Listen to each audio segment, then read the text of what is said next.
All right, come on in. Welcome everybody to another week in space.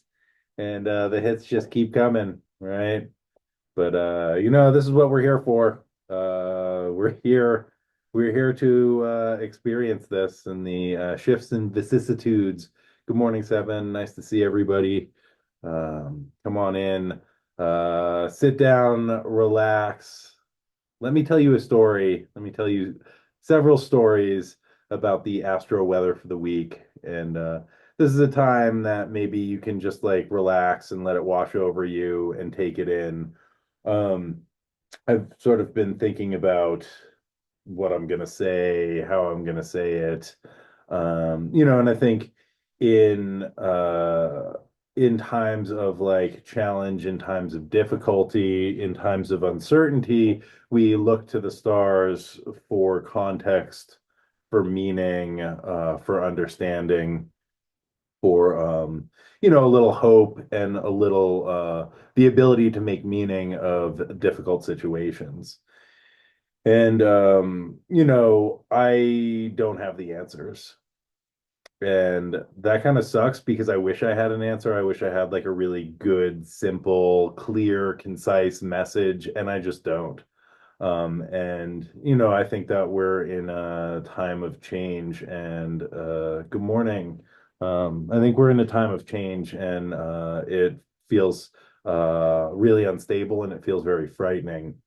And I sort of, again, I wish I could be like, oh, it's going to be okay because of X, Y, or Z, right? And I don't have that answer. And I think one of the things that I've been kind of experiencing in myself is, spiraling out into what ifs or worst case scenarios or sort of doom scrolling in reality and in my mind about like what's going to happen, how am I going to react, I've got to do something, right? There feels like, and also blaming, right? It's this person's fault, it's that person's fault, it's this thing's fault. This is why this happened. This is why this is happening to me. This is why this is happening to us. And then what I'm constantly reminding myself to do is to come back into the present moment, right? To come back into, okay, like what is happening right now? Right. Where is my energy going right now? What do I have control over what right now? What can I participate in right now? And that has been sort of my constant practice since the election. Yeah, Dana Marie saying I'm needing to step outside a whole lot. Yeah, right. Stepping outside the self, right? Maybe stepping outside the situation, maybe going out into nature. I don't know. These are like weird and unstable times, and I have a lot of fear. And also I can notice the place where my mind sort of latches onto that fear and spirals out, right? And I can notice what that feeling is like in my system. And again, this constant practice of coming back and being like, where is my energy going right now? What am I doing right now? Right? What can I do right now? And I think immediately there is this like, oh, I've got to do all this stuff, right? Got to fight this. I've got to resist. I've got to like X, Y, or Z, right? Or I've got to like totally disassociate, right? I've got to check out. I've got to numb out. I've got to not participate. And again, coming back to that sort of razor's edge of the present moment and recognizing where is my energy best spent right now? How can I focus, right? How can I stay connected? How can I access resources? How can I support others? And also like, what am I feeling in this moment? Right? Because there's all this like, I want to get out, right? I want to do something or I want to like run away, right? It goes into like fight or flight, right? Into that like sympathetic nervous system, like activation, right? I've got to do something, fight, or like I'm got to get out of here, right? Flee, which then can lead to sort of the dorsal vagal shutdown, which is just like nothing matters, or numbing out, or just disassociating, right? And in the polyvagal theory. which I'm sort of referencing here, where we want to be is in social engagement. We want to be in connection. We want to be in our prefrontal cortex that is thinking logically, that is in connection with each other, that is creating systems of support, systems of connection, mutual aid, resourcing each other, right? And so what sort of happens in the system is we like go into fight or flight and then we get overwhelmed and we shut down, right? And then we have to like bring energy back into our systems to come back into social engagement. And I think what is really important in times of difficulty, in times of stress, in times of struggle, is to find ways of coming into connection and social engagement, right? Finding ways to be in creativity, finding ways to be in joy, finding ways to be in that part of the system where we are feeling connected to each other, right? And when we are in fight or flight, it makes it a little more challenging. And when we're in a collapse state, it's even more difficult. And I think one of the things that sort of arises for me over, the past, I don't know, half decade since COVID and maybe since the first Trump presidency is like the sense of division, isolation, separation, right? And I think that it makes it very challenging to be in social engagement when we are separated and disconnected from each other. When we are in our own echo chambers, when we are in our own personal reality tunnels, when we are in our quarantines, right? It makes it very difficult to connect with other people because like other ideas, other influences can feel threatening. They can feel destabilizing, right? And so it's very easy to stay in that fight or flight or then go into shutdown and separation and disconnection. And I think that that actually doesn't help a populace to be divided or to be separated, to be disconnected from each other. And I think the way that movements happen, the way that change happens is not top down, but bottom up, right? It is through the interconnected web of life and people coming into connection with each other, sharing ideas, sharing resources, and developing systems of mutual aid and support and connection that can really create change. And none of that is possible if we are stuck in a shutdown or a fight or flight. And so I'm not saying like any of those are bad, right? But one thing to consider is the ways that we can come into social engagement, the ways that we can move through fear, move through collapse, move through the desire to numb, the desire to blame, and find ways of connecting with each other. And this is not just like the human species, right? But connection with animals, connection with the plant realm, the spirit realm, right? The earth realm, the sort of energy of life that is around us, and finding ways of tapping into that and connecting with that and bringing ourselves into the ability to stay connected so that we're not numbing out, disassociating in a sort of activated state where we are perpetuating division and separation. And, I'm not saying don't be angry because there's a lot to be angry about. And I think that anger can be a very productive and positive emotion. But what I am saying is like to think about where we are directing our energy and to not just like lash out or while out or numb out, right?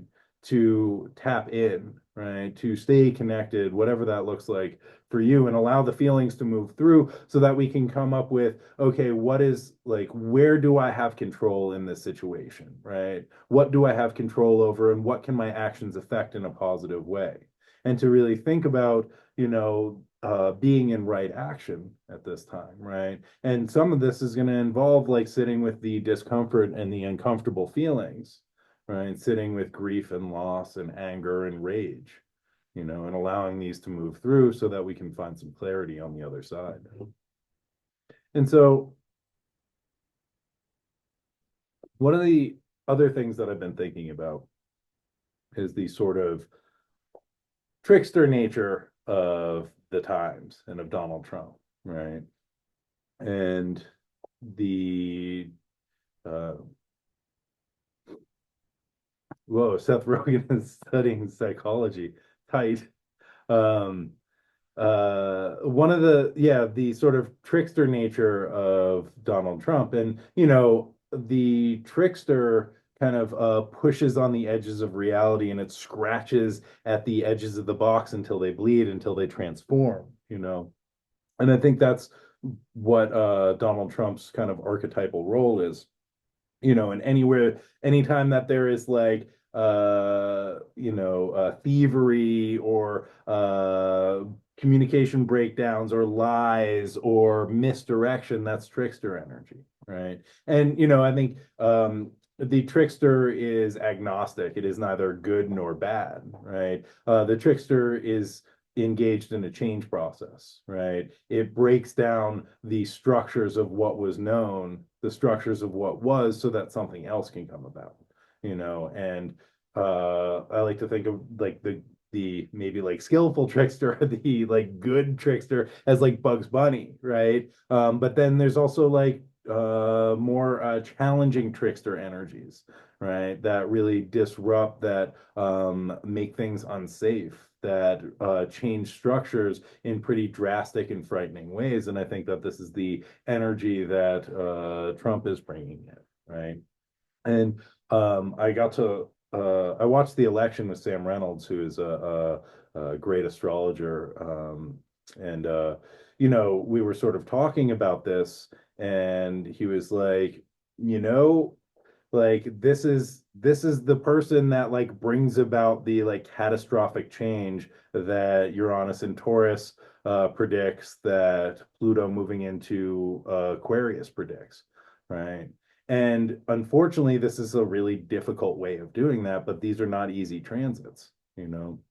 And I just wanted to bring that in because maybe it's a way of kind of contextualizing this in an archetypal framework. And this doesn't make it okay or better, but to just notice like the sort of trickster energy at play. And the goal of the trickster is to reinvent systems, right? To break down the old, to create change, to shift the structures that contain things.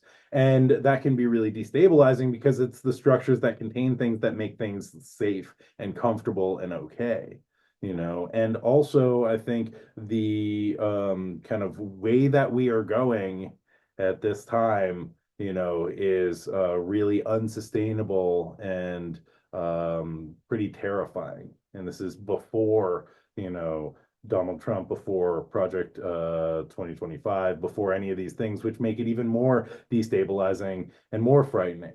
And also, the way that we change direction is the train comes off the track in some ways. And, I wish that it didn't have to happen like this, but this is where we are, And so, what do we do with what we got, right? How do we show up and confront or work with or acknowledge or recognize this trickster energy at play, and what are the ways that these structures that we are living in can be changed to the benefit of all sentient beings, right? To the benefit of life, instead of the benefit of a few who sit on top and prey on the lifeblood of everybody else. And so I don't know, those are just a couple of thoughts, and now on to the astrology. Okay, starting off today, Monday. Oh, what's up, Jeff? Nice to see you. I'm gonna send you a message after this. Okay, today, Monday, November the 11th, we have Venus entering Capricorn. Okay, Venus will be in Capricorn until December the 6th. Venus in Capricorn is practical, right? They're looking for stable and practical connections, right? Strong connections that will last a long time, right? And to think about like what are the connections, right? The relationships that will help achieve long-term goals. And in thinking about this, in a former life, I had an art practice, and before that, I was in art school, and I took this class in art school called Connections, which was brilliant. And the whole class was about making connections, right? Making connections between objects, making connections between ideas, make any type of connections. And okay, Venus in Capricorn right there. Yeah, I love that. Um, good morning, Gina Maria. And so, as I was sort of doing my research, I was thinking about that class, right? And about connecting materials, right? And the and maybe this is a way that Venus operates, right? Is making connections in different ways.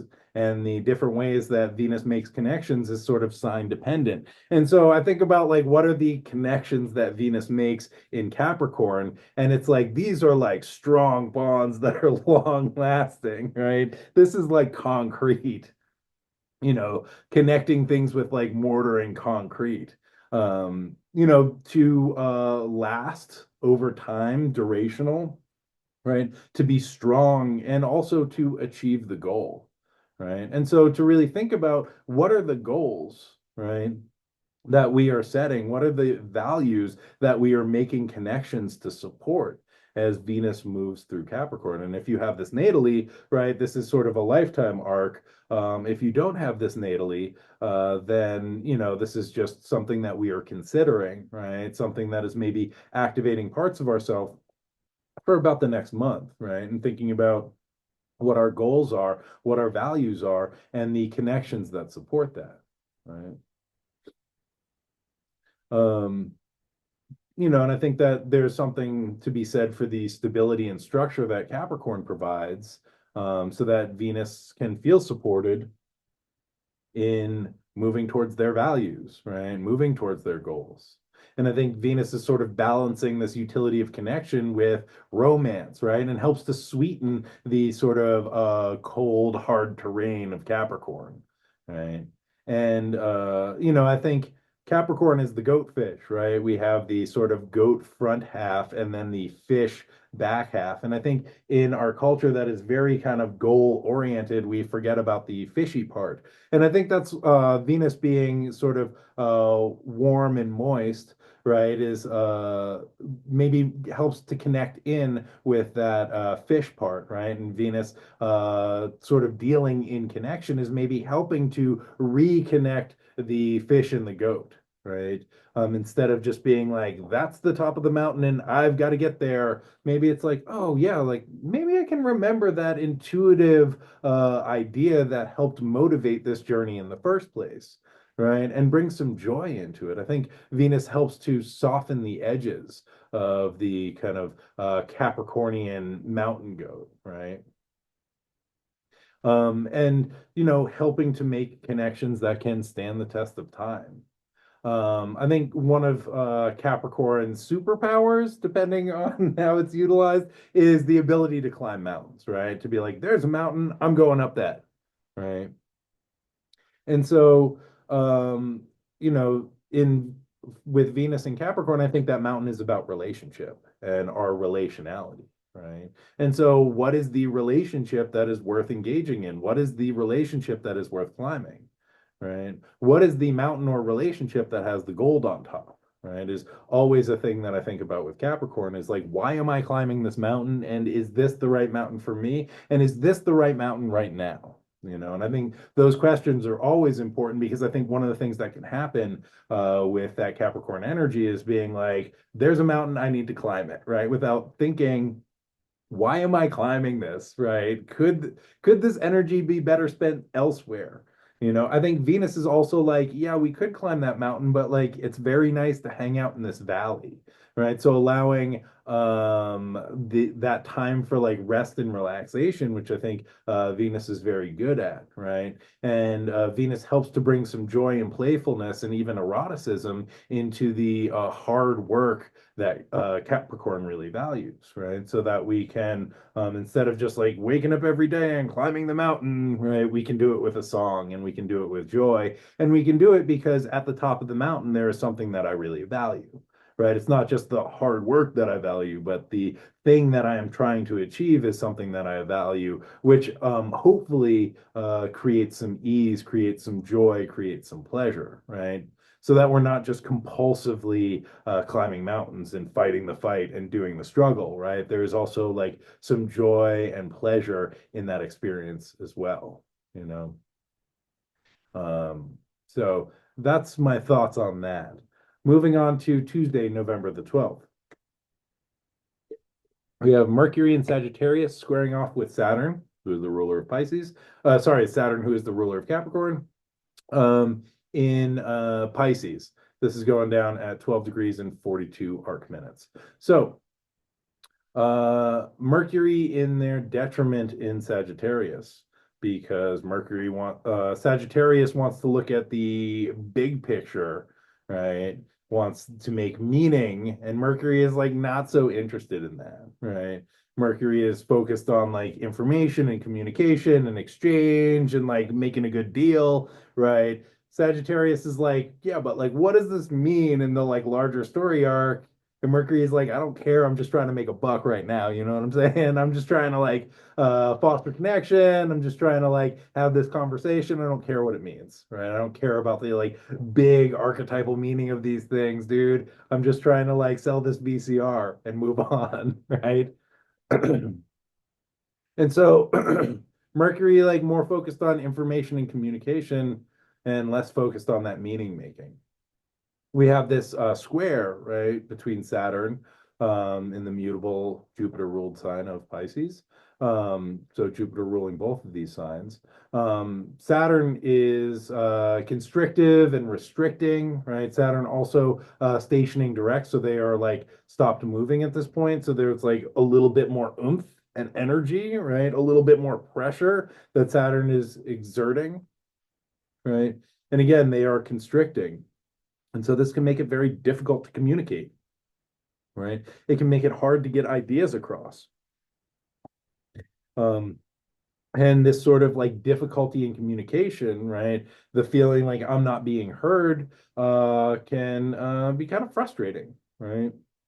And it can also lead to feelings of isolation and depression, which are like some Saturnian things. That is a Saturnian vibe, is depression, right? And it can really slow us down. The upside of this, right, if we don't spiral out into depression because we're like, no one understands me, right, if we can like slow our roll a little bit, is this can help us to refine our ideas and take a little time to clarify our meaning and to clarify our thoughts, right? And so Mercury and Sagittarius, I sort of see them as like showing up and just like shooting off arrows, right? This thing, that thing, that thing, that thing, right? And Saturn is consequences, right? And so when we get a square, we have like the hard consequences to our actions. And so I think about like Mercury, who's just like pew, pew, pew, pew, pew, firing off arrows, seeing what's gonna happen, right? And then like hits a stranger or hits a neighbor, right? And has to deal with these Saturnian consequences of just like, shooting some rando in the leg, right? And so Mercury has to apologize, right? Or make it all right in some way. And sort of own this behavior of just like just shooting off whatever random comment, right, in the comment section, because I'm like angry or frustrated or depressed, right? And then there's consequences to our action, and this is what Saturn brings, is the consequences, right? So one of the things that we want to think about is like, where are we shooting our arrows? Where are we directing our energy? Words have power, right? And I say this as I'm like blah blah blah blah blah, this thing and that thing, right? But words have power. And the consequences of the things that we say is like we have to stand up behind them, right? When we have to apologize when we are wrong, right? We don't have to, but it is skillful to make amends, to acknowledge when we have misstepped or shot an arrow randomly and hit somebody who's like now having a rough time, and so Saturn is like, sort of put your money where your mouth is to some extent, and also like own what you say. And if you're gonna talk the talk, you got to walk the walk, right? And this can be really hard, especially during times of like depression, dysregulation, right? When it's like I don't know what to do, and the easiest thing for me to do is like say a bunch of words, right? Or scream a bunch, or blame a bunch, you know. And again, I think that Saturn, the benefit of this is helping us to refine what we are saying, what we are thinking, how we are using our vital energy of speech, right? The another just component is Mercury is in the superior square, right? So Mercury in traditional astrology has a little bit more power here, right? And so this can be a good time for doing difficult mental work, right? Um, but, and to stay focused, Saturn helps us to do the hard thing that we don't want to do. So, if there is like challenging mental work that you need to do, this is Tuesday is a pretty good time for that, right? However, this transit, because of the Saturnian influence, can have us bend towards negative thinking. And I think that we have enough of that going on these days, right? So we can get way too focused on what is wrong, right? And what is bad, that we're not able to see the bigger picture, right? Because Mercury again wants to like go into the details, right? Or just like get the information. And Saturn's like, everything sucks. And Mercury's like, okay, I guess everything sucks. Kind of forgetting about the Sagittarian bigger picture and longer story arc, right? Um, and so this is a good time for thinking practically, right? Thinking about what is the next right thing to do, right? But don't get caught up in the negative thinking or in the spirals if you can help it, right? Maybe you can't, and that can be okay also, right? But I think that Saturn can like make it like, oh, that's not going to work, that's impossible, and can like, in these sort of practical thinking of what like, is the feasible thing, right? It can also narrow our vision way too much, right? So don't lose sight of the big picture, which, Mercury and Sagittarius is like gathering the information to help create the bigger picture, right? And so don't lose sight of that. And one of the things that might be helpful as we move through this week is thinking about what is the next right thing to do, right? Yeah, reading too much Twitter news, right? That is like a Saturnian sort of compression of being like, oh, everything sucks, right? And that like can activate that Mercury, like, oh, I just want more information, I want something that'll make it okay, right? And so that narrows our viewpoint, like literally from being able to see the wonder of the world in the present moment into like a very narrow tunnel of everything sucks and it's not going to be okay. And I don't think that's really helpful, right? Even though, my friend, I fall into that too, right? And I know this is not helpful as I'm like, oh my God, just like one more thing, right?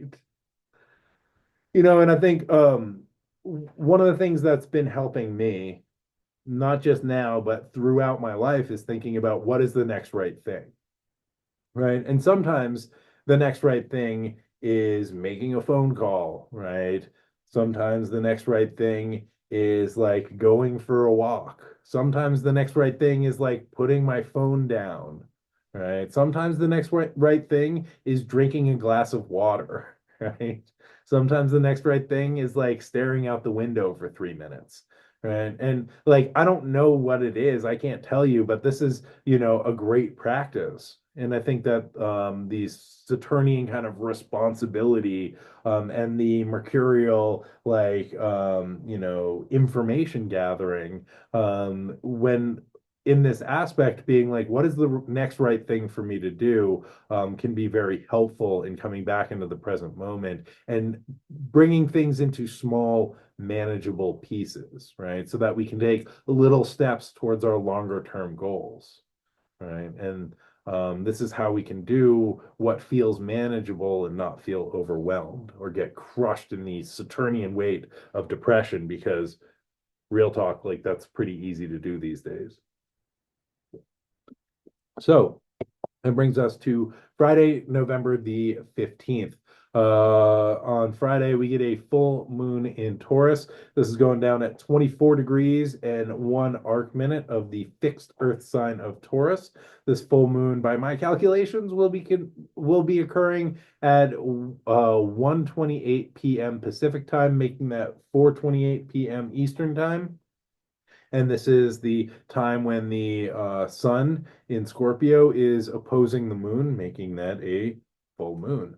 A full moon is the time of sort of it is the ripening of the seeds that were planted at a new moon, right? So this is whatever kind of seed was planted in the dark. This is the fruit sort of going through the ripening process where it's like, okay, cool, there it is. It's really big, right? And then this begins the process of withering and whittling and harvesting and releasing, right? And so one of the things that happens with the full moon is things come to the surface, everything sort of gets drawn up, and it can feel pretty overwhelming, right? And so this is also the time when we're like, okay, well, I got this out of it, right? This is what I want to harvest, and then there's all this other stuff that I actually don't need anymore, or I don't want, or this isn't, in alignment with where I would like to be going. So we are beginning to release that and let that go to make space for what comes next, right? And this is the sort of emotional in and out breath that we move through here on Spaceship Earth every 28 days. And so the moon is exalted in Taurus, which is great, right? So that helps us to connect with what feels good, right? Uh, the things that promote feelings of well-being and safety. Sounds great, right? However, this moon is conjunct Uranus, pretty tight conjunction. We have Uranus at 25 degrees, 17 arc minutes of Taurus. And again, this full moon will be at 24 degrees of Taurus. So just 1 degree separation. Uranus is disruptive and explosive, right? Uranus in Taurus is sort of like an earthquake, right? So this full moon is like increasing and bringing things to the surface, drawing our feelings and emotions up, right? Out, making them bigger, um, to create sort of a sense of release, right? And a recognition of like what we were sitting with. And so this can be sort of emotionally explosive, right? Uranus is electrical, it is disruptive, it is breakdown to create breakthrough. And so we have, the full moon in Taurus, which is like, I want to feel good. And Uranus is like, I want to blow it up. Right. And so we're going to be sitting with the sort of desire to both hold on to what feels good because Taurus is a fixed sign, right? So Taurus is fixing and stabilizing what feels safe and what feels comfortable and what feels luxurious and what brings pleasure to the senses. And Taurus is like, these things feel good. I'm gonna hold on to them. And Uranus is like, oh, hell no, right? We are blowing that up. We are letting that go. We are breaking that down. And so this can bring a sense of emotional dysregulation, right? Emotional eruption can bring in some survival fears, right? And so I think the full moon's increase can like kind of increase the tectonic shifts that the Uranian disruption of Taurus brings, right? Uranus through Taurus for the past, I think came in 2019, if I'm correct. Um, um, yeah, so as Uranus has been moving through Taurus, it is like disrupting the stability, right? And disrupting ideas of comfort. And it is sort of like these tectonic plates that are, rubbing against each other, creating earthquakes and seismic shifts, right? Oh, somebody saying that this is happening right on the natal sun at 26 Taurus. Yeah, so and you've probably been sitting with that Uranian energy for a while now, right? And kind of disrupting that sort of sense of self, the ego identity that the sun brings, right? And Uranus on the sun can be like, how do I be more of my authentic self, right? Or also, who am I, right? It can be life events that are just like where the ego identity is broken down, right? So that we are liberated to do something else. But like liberation doesn't necessarily always feel good. And this is coming back to that sort of trickster energy that is like pushing on the box or like scraping at the edges of reality until they like shift and morph, right? Which can feel really destabilizing because we were like, oh, that was who I was. This was the reality that I'm living in. And now it's like very different. And I don't understand that. And that's like pretty dysregulating. Oh, thank you, Jeff. Yeah, Uranus in Taurus, May 15th of 2018 until April 25th of 2026. Yeah. And so, this is like a chapter in our collective lives, right? Of Uranus sort of breaking down the Taurian structures, right? Which have a lot to do with stability, comfort, luxury, wealth, the things that feel good, right? The things that like calm and regulate the nervous system, which, there's not felt like a lot of like easily regulated nervous system stuff in a while. And so like it's been more of a challenge to stay in a regulated state as we're like, okay, cool, it's been like 9 days. Where's the next global crisis coming from? Right. Um, Oh, nice. And Jeff or Cosmic Cousins saying, I've only made money online since Uranus entered Taurus, right? Yeah, it's also shifting relationship with money, cryptocurrency kind of blew up with Uranus and Taurus. One of the ways that I've also thought about this is, Uranus through Aries was the explosion of social media, right? Which is very much like, look at me, right? The sort of revolutionary technology around like individuality, right? Individuals as brands, right? Individuals as commodities in a different way. And then Uranus and Taurus is like, our stability, our comfort, our luxury. And I think it has a lot to do with class separation, right? And economic divide.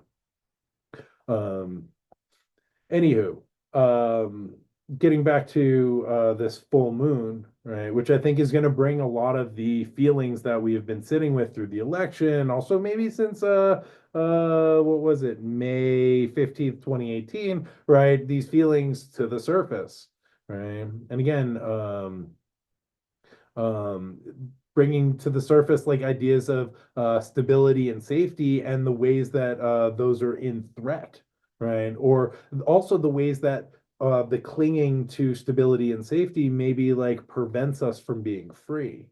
Uranus, on some level, is about liberation and freedom, right? And the sort of like structures of safety and security maybe are in opposition to ideas of liberation, right? Um, and ideas of freedom, right? Because if we have a mortgage and car payments and a house, right, and a job, you can't just like pick up and leave and go wherever you want, right? And I think that there is this tension between freedom and stability. And this is something as a Sagittarius that I feel my entire life, right? And so, what is the right amount of stability versus what is the right amount of freedom? Also, I think that there is the confines of stability and complacency, right? And valuing one's own safety and stability over the collective liberation, right? And I'm not saying that like everybody's got to be down for the collective liberation, right? But I think that there is this sort of tension between if am I choosing my safety over freedom or safety for other people, right? Or when I choose stability, what am I sacrificing and what am I giving up? Right. And so I think Uranus might be disrupting some of our values, right? And making us look at, what am I holding on to? And what is this like perceived idea of safety, and what is the cost of that? Right. And so, like, what is really important? And what are my values right now? And like, am I compromising my values to stay stable, right? Am I compromising my values to stay safe? And Uranus might be like bringing some of these things to the surface, which creates a disruption or sometimes an explosion, right? Uranus can also be the idealized and perfect vision, right? The thing that we are striving for, the thing that exists beyond the realm of Saturn and beyond the realm of reality, right? And one of the things that can happen when we get caught in the sort of Uranian idealized perfection is that like whatever we have here is not good enough; it's flawed, right? And so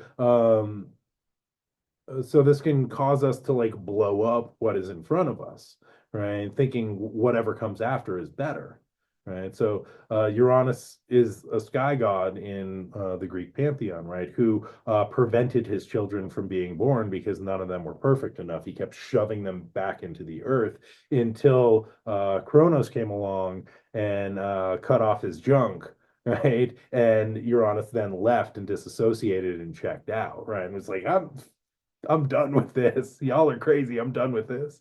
Right.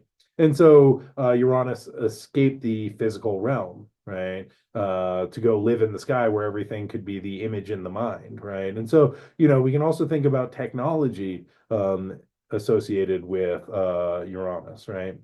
And the getting the window of the world, right? The scrolling, the information through the sort of black box instead of through our actual physical senses, right? And so this is another thing that I think this full moon brings up, right? Is the nervous system dysregulation of Uranus, of technology, of electricity, right? Coming through the sort of small window of electronic media, of the phone, right, of social media, right, which is like activating the nervous system in all these crazy ways and being like, oh my God, I got to do this and I got to do that, right, versus the exalted moon in Taurus, which is like, where am I right now? What is actually happening in my body?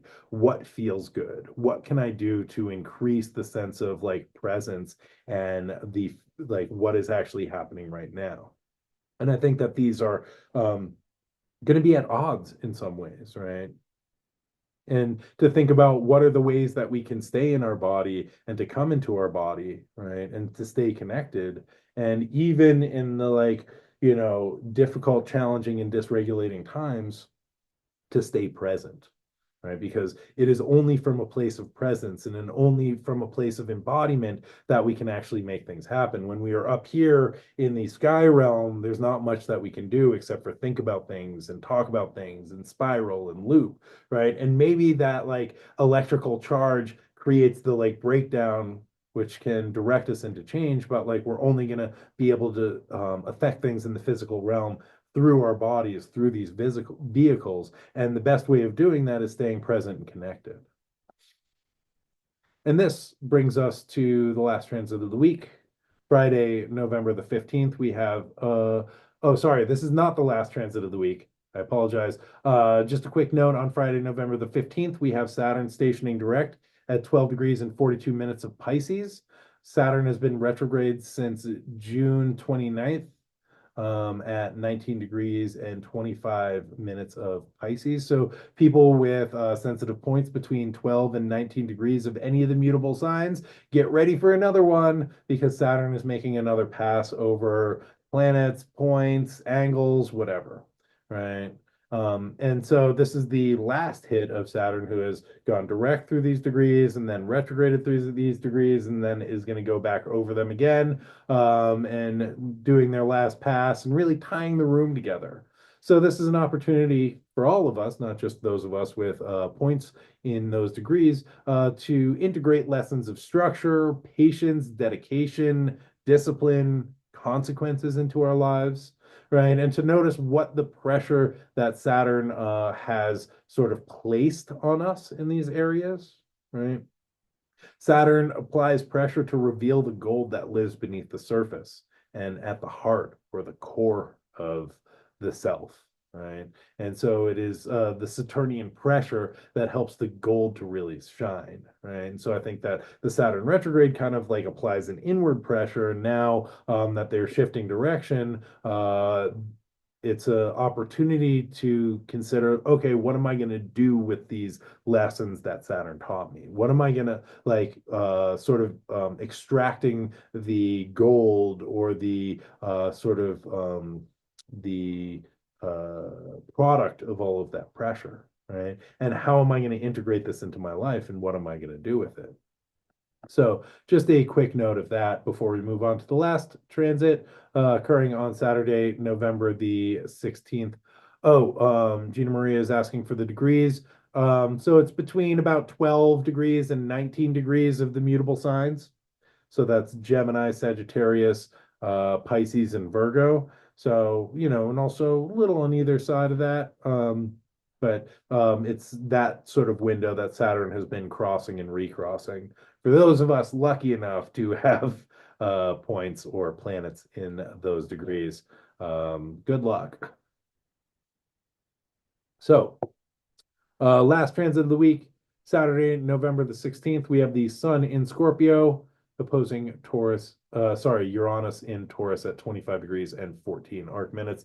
So this is, obviously in full effect. Okay, cool. You're AC. Great.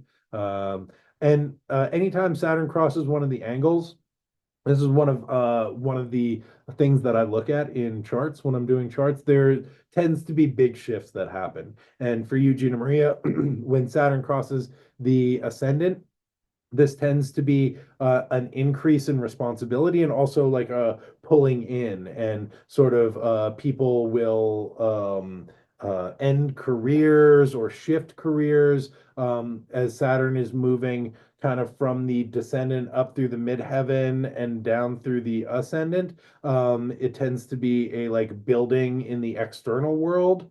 And as Saturn crosses the ascendant, it tends to be a kind of pulling back and a reconfiguration and thinking about, okay, like what is the new thing that I want to build? So it tends to be a letting go and a releasing and a sort of refining and a time for, it's not even seed planting.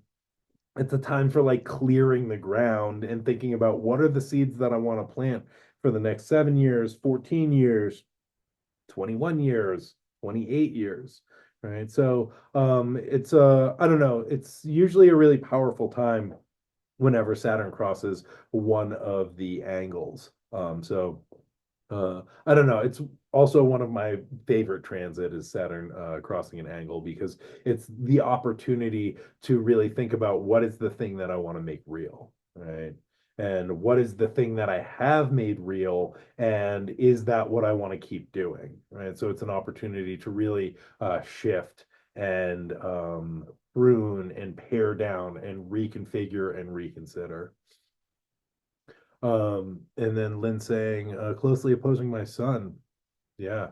Um, yeah, and I'm looking forward to meeting with you. Also, I just want to put it out there. If people are interested in getting astrology or tarot readings, that is a service that I provide, and feel free to hit me up. You can email me or DM me. And now that I'm done with graduate school, I'm starting to open my books again and spend more time seeing clients, which is the thing that I really love. Okay, let me get through this last transit so I can send you on your way. And yeah, Gina Maria, I'm very excited about what you are building, and I look forward to talking to you about that in the not so distant future. Okay, so Sun in Scorpio opposing Uranus in Taurus, again in full effect during the full moon because the Sun is opposing the moon and the moon is conjunct Uranus. During the full moon on Friday, but the Sun's opposition to Uranus will be exact on Saturday, the 16th. Um, and so this can bring changes in the world that challenge our sense of self and force us to take a stand about who we really are and what is vital and important to us. Right. Oh, thank you so much. All these people congratulated me on graduating grad school. Thank you. Um, yeah, this is like I think Uranus is like what is important to you? What is your authentic self? The sun is our ego identity, and Uranus is about authenticity and stripping away everything that is in conflict or preventing us from really shining our light in the world or being our authentic self, which can be very difficult, right? Because we build up all of these sort of safety and survival mechanisms around us, right? And those like help us to navigate the world, and also maybe they are separating us from our authentic sense of self. And one of the ways that we can think about this, and this comes from Austin Coppock, is the glyph of the sun, which is a circle with a dot in the center of it. I have it tattooed on my wrist right there. No, I can't even. Anyway, that is the glyph of the sun. Um, and so we have the circle with the dot inside, right? The circle is sort of the like external persona, right? And the center is that like burning core of self. that authentic, this is really me. And then it like emanates out into the circle. And it's like, well, this is me in relation to other people. And this is me in relation to society. And this is me, like, because this is how I have to show up in the world to keep my job or to like maintain relationships or to fit in or, to feel safe or whatever, any of these myriad reasons, right? That we alter that authentic sense of self to sort of fit in a socialized world. But that sort of center is that burning core of like, this is really me. This is the thing that I've got to share with the world. This is like how I really like feel deep in the inside. And Uranus is like, get rid of everything that's not that, right? And that can be incredibly destabilizing and threatening, right? Um, and I think that when like with a opposition to the Sun and Uranus, Uranus is like, why are you not showing up as your authentic self, right? And I think that the external demands, right, or situations are an opportunity to wake up and take responsibility for our lives and how we show up in the world, right? And to try and align that central core with that external sort of persona, right? And I think this is maybe the goal of a life, right? The sun's goal of a life is to find that alignment between that central burning core and the external persona. And I think Uranus is like, do it, right? Uranus is not very gentle or delicate. Uranus is very far away, and it's like, why don't you just do that thing? You're like, I don't want to. And Uranus is like, okay, I'm gonna blow up your house. Right? And you're like, oh man, no, I have to do that thing, and that's really uncomfortable, and I don't like it, and that was kind of traumatizing. And so now I can do that thing, but I also have to be in therapy for 6 years, right? And so with this opposition, I think it can bring up like impatience and restlessness and a desire to break free and the sense of agitation that calls us to want something different. And also that causes us to want more freedom, right? Whatever that means. And again, Uranus and the Sun is asking for authenticity and needing to break down barriers that stand in the way of that authentic self, right? And so I think during this time, it's really important to notice what arises because it's going to bring up feelings of agitation and like, I've got to do something, right? And so, I think it's great to do things, but also I think it's good to know why we are doing the things, right? And so again, coming back to like, what am I doing? Why am I doing this? What is the next right thing? What is the like call that I am receiving from my soul, right? What is the world asking or calling from me to show up into, right? And what are the long-term goals and what are the obstacles that stand in the way of achieving those goals? And how can we break through these obstacles while maintaining a supportive structure? One way to think about this is like, how do we transform these stumbling blocks into stepping stones? And what is standing in the way of my authenticity or liberation, right?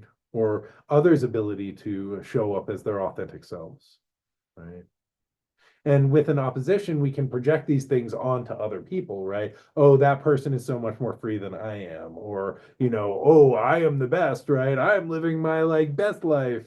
So we can blame other people, right? It's their fault that I'm not free, or like that person is more free than me and I'm so jealous, right? Or that's the problem, or they're the problem, or oh, if that was just not there, then I could be living my best life, right? Or why can't I do that? And so, how do we integrate our need for freedom and change with who we are in the place that we are in our lives? And how do we embrace change to help us to live our lives in more authentic ways and to connect with that sense of self, that authentic sense of self, right? And so, I think the shadow side of this transit can be a sense of terminal uniqueness, right? Oh, I am so special, right? Or toxic individuality, this like self-absorbed sense of like I'm the most important one, right? This narrow-minded individualism, right? Which is not true freedom and not true liberation, right? And so something to consider is like, what does freedom look like now? And what are the ways that like freedom might conflict with who we think we are or who we want to become, And how does freedom, or an idealized sense of freedom, disrupt our sense of safety and stability? And also freedom for who, right? Who gets to be free? Who gets to be liberated, right? And to think about like the ways that clinging to safety and stability might restrict the freedoms and safeties of other people. And with Uranus, there is an energy that needs to be liberated and old systems or ideas that need to be torn down. But if we do that, what happens to our ego and sense of self, right? If we also have to give that up, right? If we have to give up who we think we are to become who we can be. And so,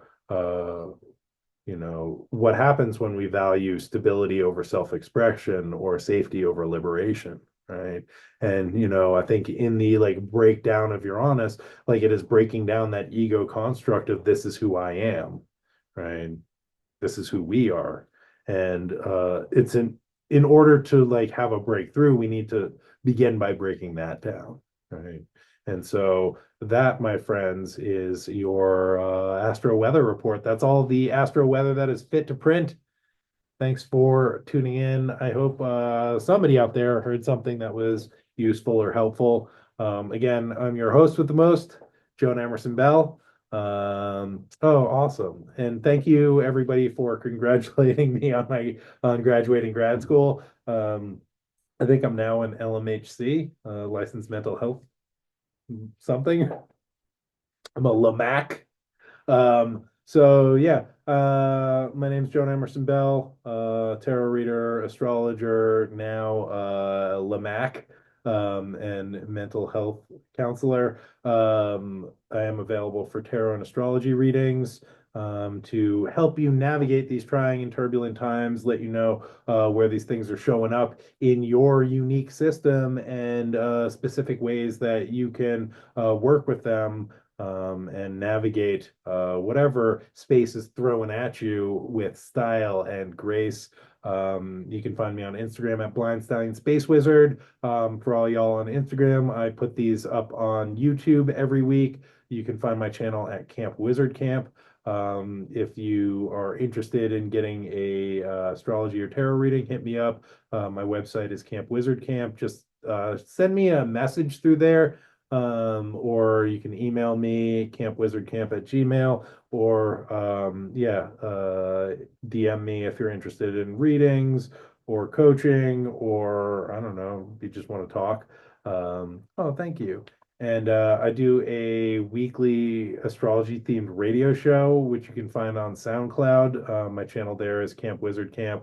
I've got like 16,000 hours of music up there. But every week, or close to every week, maybe every other week, I do a radio show, which is like this, but more rock, less talk. I go through the astro weather of the week, and I play music that is associated with it. It is a great way of getting your astro weather and a pretty excellent playlist every week, if I do say so myself. Yeah, so you can find that at SoundCloud at Camp Wizard Camp, or you can join my Patreon at the $3 tier, and you get it delivered to your inbox each and every week. So you're never at a loss for new music to listen to, and you never not know what's going down in space. Again, you can find me on Patreon, Camp Wizard Camp, and yeah, do tarot readings and sometimes like some storytelling and some other things like that over there. And it's a great way to support this ongoing process, because that's cool. Anyway, thanks again for tuning in. And I will see you all next week. I'm gonna spend a moment on the Instagram just reading over the comments. But yeah, until next time, may the force be with you, my friends. Bye now.